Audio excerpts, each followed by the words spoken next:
লখিমপুৰৰ তিনি ঠাইত চলিল প্ৰশাসনৰ উচ্ছেদ অভিযান। উত্তৰ লখিমপুৰ ৰাজচক্ৰ খ্ৰীষ্টান গ্ৰেজিং ডেবেৰা আৰু ফুকনৰ হাট গ্ৰেজিঙৰ সংৰক্ষিত চৰকাৰী 288 বিঘা ভূমি গোচৰণীয়া পথাৰ অৰ্থাৎ ভিজিআৰত চলিল এই উচ্ছেদ অভিযান। ২৬ জুনত জাননী পোৱাৰ পিছতেই স্থানান্তৰ হৈছিল একাংশ ৰাইজ।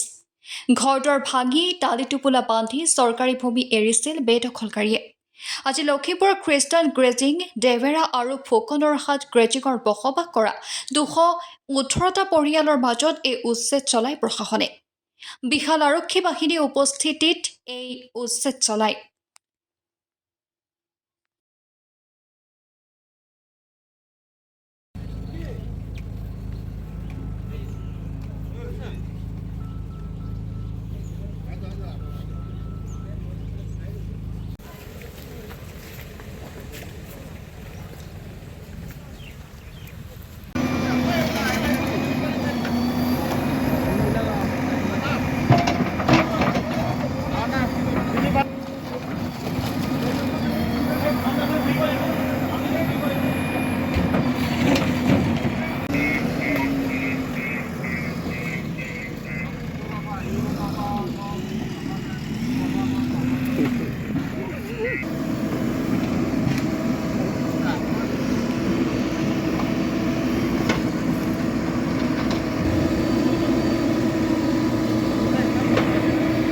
লয় ভিডিও এটা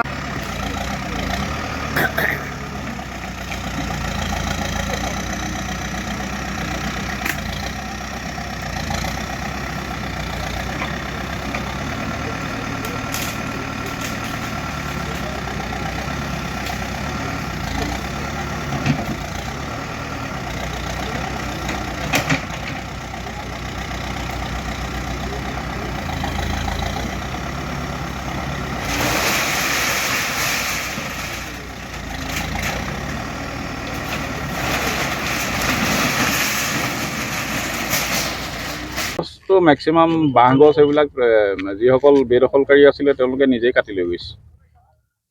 আমাৰ সেইখিনি বিশেষ বা উচ্ছেদ কৰিবলগীয়া হোৱাই নাই। ডিজু চাপৰিটো তেনেকুৱা ধৰণৰ এটা প্ৰসংগ আহি আছে, গতিকে তাৰ কিবা ওলাইছে নেকি?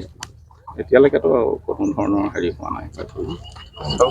3টা ভিজিআৰ আছিলে, ভিলেজ গ্ৰেজিং ৰিজাৰ্ভ। 3টা আপোনাৰ ফুকনৰ হাট, ডেবেৰা দলনি আৰু খ্ৰীষ্টান ভিজিআৰ। এই 3টা ভিজিআৰ মিলি আমাৰ ইয়াত প্ৰায় 218 ঘৰ আপোনাৰ বেদখলকাৰী আছিল আৰু মাটি 288 বিঘা। গতিকে এই গোটেইখিনি আমি নটিচ দিয়া হৈছিল তেওঁলোকক, আৰু তেওঁলোকক আমি আহ্বানো জনাইছিলোঁ যাতে নিজৰ বয় বস্তুখিনি তেওঁলোকে লৈ যায় আৰু জেগাখিনি খালী কৰি দিয়ে। আৰু আমাৰ আহ্বান মৰ্মে অৱশ্যে প্ৰায় সকলোৱেই নিজৰ বয় বস্তুখিনি অলৰেডি আঁতৰাই নিছে। ইয়াত আমাৰ যিখিনি এটা ষ্ট্ৰাকচাৰ আছে সেইখিনি আমি এতিয়া ডিমলিছ কৰি আছোঁ। চৰকাৰী কিছু আছে ধৰক জলজীৱন মিছনৰ আঁচনি। নাই, জলজীৱন মিছনৰ ইয়াত এটা স্কীম আছে। জলজীৱন মিছনটোতো আছেই, কিন্তু থাকিব। ইয়াত ভিজিআৰ উপৰি আৰু বেলেগ গাঁও আছে, আপোনালোকে মন কৰিছে হয়তো।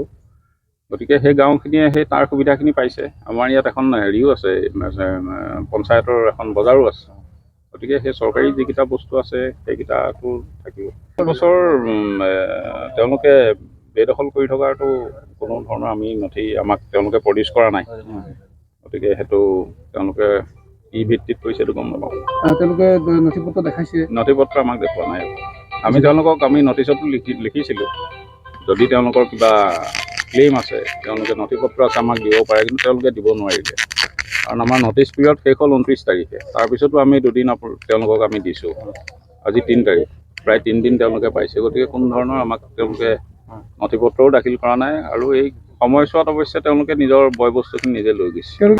এটা কথা, আপোনাৰ যিটো ৰিজাৰ্ভ লেণ্ড, এই ৰিজাৰ্ভ লেণ্ডটো আপোনাৰ ভিজিআৰখিনি আমাৰ সুপ্ৰিম কোৰ্টৰো ডাইৰেকশ্যন আছে যে এইখিনি খালী কৰি ৰাখিব লাগে।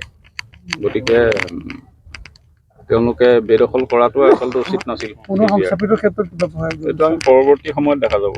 আমি প্লেন কৰিছোঁ, আমি ইয়াত প্লেণ্টেশ্যন কৰিম আৰু আমি বাউণ্ডেৰীটো আমি নিৰাপদে ৰাখিম। আমি পোষ্ট এইবিলাক লগাই গছ কাটি পেলোৱা হৈছে। ধৰক তেওঁলোকে তামোল গছ বা এনেকুৱা লগাইছে সেইখিনি কাটিছে, কিন্তু যিখিনি আমাৰ ডাঙৰ গছ আছে, ডাঙৰ গছখিনি আপোনালোকে হয়তো মন কৰিছে ফৰেষ্টৰ মানুহে তাত মাৰ্কিং কৰিছে। ফৰেষ্টৰ মানুহে আপোনাৰ অফিচিয়েলে আহি তাত মাৰ্কিং কৰিছে আৰু তেওঁলোকৰ এটা ফৰেষ্টৰ নিয়ম আছে, গছৰ যিটো উইথ হয় মানে সেইটো এটা লেভেলৰ ওপৰত তেওঁলোকে মাৰ্কিং কৰি তাক সংৰক্ষণ কৰে, গতিকে তেওঁলোকৰ পাৰ্টটো তেওঁলোকে কৰি আছে।